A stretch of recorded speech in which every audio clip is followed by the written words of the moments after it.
வணக்கம். இது உங்கள் பொலிட்டிக்கல் பார்க். நான் உங்கள் நண்பன். இன்றைய தினத்துல விஜய் பிரபாகரனுக்காக ஓட்டு கேட்கும் ஸ்டாலின். இந்த பக்கம் இன்னொரு விஷயம், அதாவது சுந்தர் சிக்கு ஓட்டு கொடுத்துட்டு சரத்குமாரை ஏமாத்திய பிஜேபி. இந்த ரெண்டு விஷயங்களை மட்டும்தான் நம்ம இந்த வீடியோ ஃபுல்லா பார்க்க போறோம்.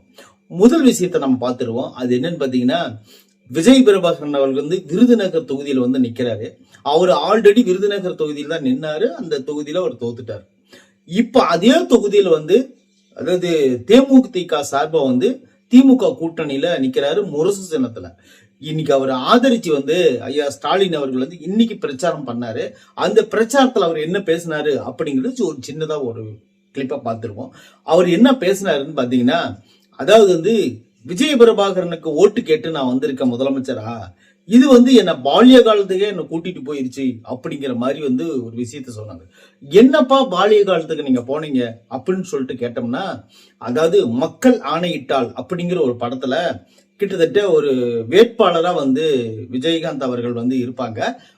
அந்த படத்துல ஒரு ஸ்பெஷல் விஷயம் நடந்திருக்கும். என்னன்னு பாத்தீங்கன்னா, ஸ்டாலின் அவர்கள் அந்த கூட்டத்துக்கு தலைமை தாங்குவார். தலைமை தாங்கி ஓட்டு கேட்பாரு. திமுக சின்னத்தை வச்சுக்கிட்டு ஓட்டு கேட்பாரு. அந்த பாடல் தான் ஐயா அவர்கள் அந்த மேடையில பாடி எல்லாத்துக்கும் கியூஸ் பம்ப் ஏத்தினாரு. அங்க இருக்கிற எல்லாரும் மிகவும் கைதட்டி ஆரவாரம் பண்ணாங்க அந்த பாட்டுக்கு. அந்த பாட்டு கூட என்னோட நினைவில் இருக்கு அப்படின்னு சொல்லிட்டு சொன்னாரு. அவரை கொஞ்சம் யோசிச்சு பாரு, அடுத்த தலைமுறைய சிந்திச்சு பாருன்னு சொல்லிட்டு ஒரு பாடல் இடிய நண்பர் கேப்டனுக்காக நான் பாடுனேன். அந்த நினைவுகள் தான் என் மனசுல போயிட்டு இருக்கு அப்படின்னு சொல்லிட்டு அவர் சொன்னாரு. உண்மையிலே அந்த பாடல் நீங்க பாத்தீங்கன்னா திமுகனுடைய கிட்டத்தட்ட அது ஒரு பரப்புரை பாடல் மாதிரி தான் அந்த பாடல் இருக்கும் அப்படின்னு சொல்லிட்டு அந்த படம் பார்த்தவங்க எல்லாத்துக்கும் தெரியும். நானும் அந்த படம் பார்த்திருக்கேன். அதனாலதான் உங்களுக்கு அந்த விஷயத்த சொல்றேன். உண்மையிலே நான் ஒரு விஷயத்த கணிச்சேன். அரசியல நிரந்தரமான தோல்வி, அது நிரந்தரமான எதிரியும் கிடையாது, நிரந்தரமான நண்பரும் கிடையாது. அதே போல அரசியல நிரந்தரமான வெற்றியும் கிடையாது, நிரந்தரமான தோல்வியும் கிடையாது அப்படிங்கிறது எல்லாத்துக்கும் தெரியும். கிட்டத்தட்ட இது 2021 காலகட்டங்கள்ல மிகப்பெரிய ஒரு சர்ச்சை உண்டாக்கான விஷயங்கள் என்னன்னு பாத்தீங்கன்னா, அதாவது ஐயா விஜயகாந்த் அவர்கள் மிகவும் கேவலமாக மிகவும் ஒரு தரக்குறைவாக விமர்சனம் பண்ண இதே திமுக இன்னைக்கு விஜய் பிரபாகரன் அவர்களை இந்த அளவுக்கு ஆதரிக்குதுன்னா அது என்ன காரணம் பாத்தீங்கன்னா, கூட்டணி கட்சிகளை ஆதரிப்பதுதான் மிக தர்மமான விஷயம் அப்படிங்கிறது தான் ஒரு விஷயம். சரி, ஓகே, அப்படி அதை திட்டுறாங்களே, இன்னைக்கு இப்படி ஆதரிக்கிறாங்களே அப்படின்னு சொல்லிட்டு மக்கள் இதை ஏத்துக்குவாங்களான்னு கேட்டீங்கன்னா அது கொஸ்டின் மார்க் தான். ஏன்னு கேட்டீங்கன்னா, ஐயா விஜயகாந்த் அவர்களுடைய நற்பெயர், அவர் செஞ்சிருக்கக்கூடிய அந்த தான தர்மங்கள் இதெல்லாம் பாத்தீங்கன்னா கிட்டத்தட்ட பாத்தீங்கன்னா மக்கள் மனசுல மிகவும் ஒரு நல்ல மதிப்பை ஏற்பாடு பண்ணிருக்கோம். இதையே திமுக கலாய்க்கிற மாதிரி வடிவேலை வச்சு மிகவும் தரக்குறைவா ஐயா விஜயகாந்த் அவர்கள் மிக கேவலமா சித்தரிச்சாங்க. அந்த கிளிப்பெல்லாம் நீங்க பார்த்தவங்க உங்க மனசுல என்ன ஓடுன்னு சொல்லிட்டு ஐடென்டிஃபை அந்த மாதிரி எனக்கு தெரியும். இன்னொரு விஷயம் என்னன்னா, விஜயகாந்த் அவர்கள் இறந்த பிறகு கூட ஐயா உதயநிதி ஸ்டாலின் அவர்கள் நேரில் போய் அஞ்சலி செலுத்திட்டு வந்தது உண்மையிலே ஒரு மரியாதைக்குரிய விஷயமா எல்லாராலும் பார்க்கப்படுது. பரவாயில்ல, இந்த விஷயம் நல்ல விஷயம்தான். அதாவது பாத்தீங்கன்னா ஒரு அரசியல்ல எல்லாத்தையும் மறந்து தான் அந்த கூட்டணி கட்சிகளுக்கு சேரும்போது உண்மையிலே அது ஒரு நல்ல விஷயம்தான் பார்க்கப்படுது அப்படின்னு சொல்லிட்டு நம்ம நினைச்சுக்கிறோம். அதாவது ஸ்டாலின் அவர்களுடைய இந்த உண்மையிலே இதனுடைய அந்த வேட்பாளர்களுடைய அந்த பதிலெல்லாம் உண்மையிலே வேற லெவல் இருந்துச்சு.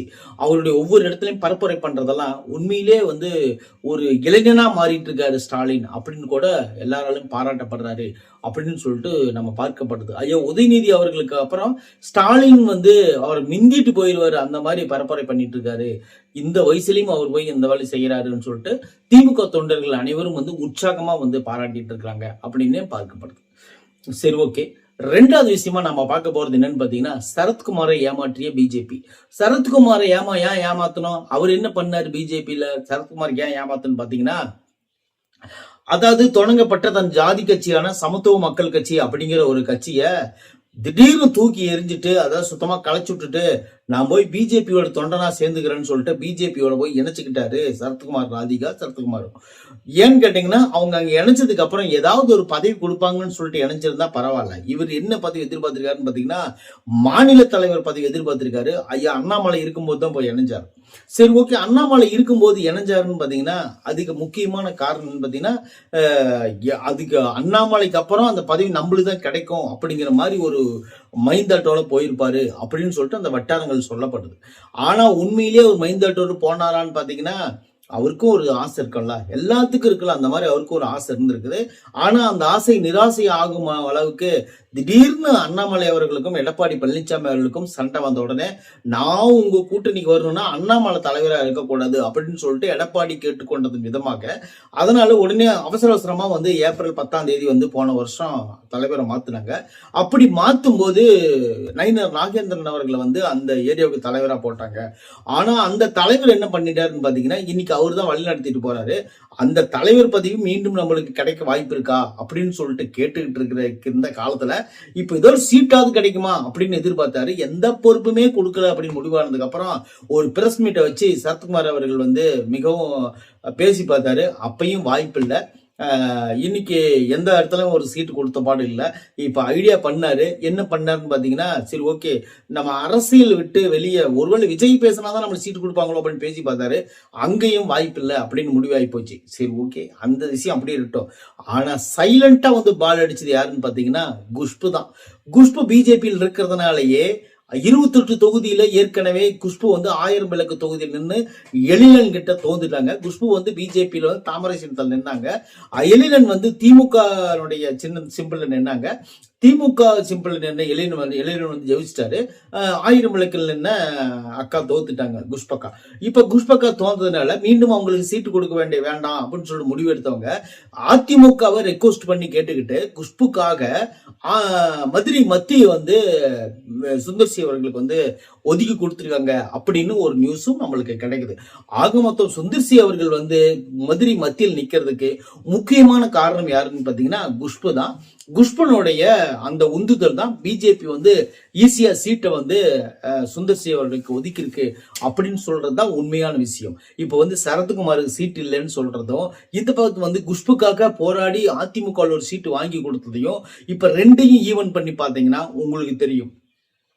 ஆக மொத்தம் என்னன்னா சரத்குமார் கிட்ட அல்வா கொடுத்துட்டு இந்த பக்கம் குஷ்பு உங்களுக்கு வந்து பிஜேபி வந்து ஒரு சீட்டு அதிமுக கேட்டு வாங்கி கொடுத்துருக்கு அப்படின்னு சொல்லி நம்ம பார்க்கப்படுது. ஏன்னா குஷ்பையை நிக்கலாமே, ஏன் நிக்கல அப்படின்னு பாத்தீங்கன்னா ஆல்ரெடி 1000 விளக்குலன்னு போன தேர்தல் தோன்றதுனால மீண்டும் ஏன் வந்து இந்த மாதிரி தோந்த வேட்பாளரை ஏன் நிறுத்தணும்னு சொல்லிட்டு அவங்க வீட்டுக்காரான சுந்தர்சி கொடுத்துருக்காங்க. இன்னொரு விஷயம் என்னன்னா சுந்தர்சி வந்து கிட்டத்தட்ட ஒரு பிஜேபியோட ஆளா அப்படின்னு கேட்டீங்கன்னா இல்ல. சுந்தர்சி வந்து ஒரு கட்சியினுடைய செயல்பாட்டாளரா இல்ல. ஆனா எதுக்குமே வந்து சுந்தர்சி வந்து கலந்துகிட்டது எனக்கு உண்மையிலே தெரியல.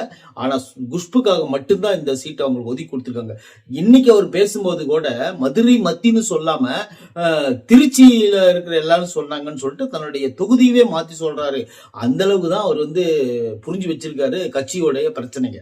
இது எல்லாம் தாண்டி தான் வந்து என்ன பண்ண போறாரோ அது வந்து கடவுளுக்கு தான் வெளிச்சம். சரி, ஓகே, இந்த விஷயம், இந்த 2 விஷயங்கள் நீங்க பாத்தீங்க. அதாவது நிரந்தர எதிரியும் அல்ல, நிரந்தர நண்பனும் அல்ல. அடுத்த தேர்தலில் கூட சரத்குமார் அவர்களுக்கு மாநில தலைவராக வாய்ப்பு இருக்கு, அல்லது அடுத்த தேர்தலில் கூட அவருக்கு வந்து ஒரு நல்ல ஒரு தொகுதியை பார்த்து கொடுக்கறதுக்கும் வாய்ப்பு இருக்கு. ஆனா இருந்தாலும் இந்த தேர்தலை வந்து சரத்குமார் அவர்களை ஏமாத்திட்டாங்க பிஜேபின்னு சொல்லிட்டு அவர் மிகவும் புலம்பிட்டு இருக்கிறதா அந்த வட்டாரங்கள் வந்து பேசிட்டு இருக்காங்க. அப்படிங்கிறதா ஒரு நிதர்சனமான உண்மை. நன்றி, வணக்கம்.